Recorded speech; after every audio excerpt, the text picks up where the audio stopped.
the term du jour is biblicist, which is basically the idea, and I think this is very clearly how evangelicalism kind of operates, is basically the answers to everything are in the Bible. And if it's not in the Bible, we can't really we have to proof text everything in the Bible. Right. So if we're talking about men and women, we're sort of limited to quoting whatever scriptures seem to talk about the nature of men and women.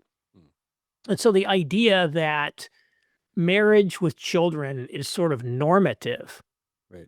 for humanity is not something people are going to say because they can't point to a proof text verse in the Bible that says that's what it's supposed to be. Now, I think the Bible clearly shows that is the case, Right.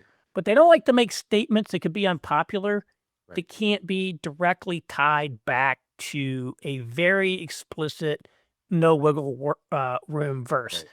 particularly when it's a countercultural pronouncement. That's a good. If we're talking about something that's more culturally aligned, we could kind of be a little more expansive. If it's not too controversial, we could be more expansive. But if we're going to say something controversial, and so that's like the gender wars, right? About whether women can be pastors or not, for example. Discussion over men's and women's roles in the family and society have basically been reduced to essentially two questions: like, can women be pastors, and are men the head of the home?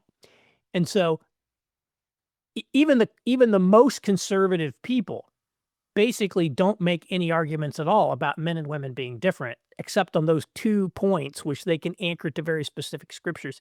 And so we have like what I call a weak anthropology of gender, too, and the idea that like men and women have many substantive differences on a whole range of traits.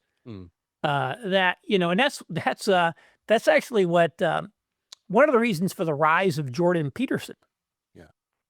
Was his willingness to talk about those things.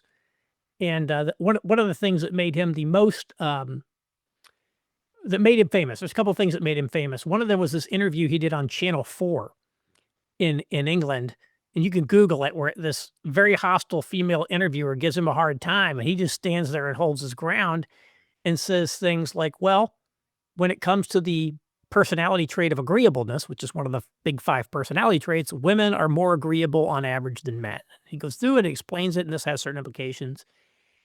And we never talk about that stuff. And so I think ultimately this affects the idea of family too, because we can't really talk, well, is there a verse that says you have to get married? Right. It actually says over here it could be better to be single. So maybe we'll talk about that one. And so I feel like we've essentially sold out a lot of people's futures, to be quite honest, by being less than candid with them about the implications of what it means to never get married and have kids. Right. Yeah. Well, which is not a good life outcome in most places. I can tell you that.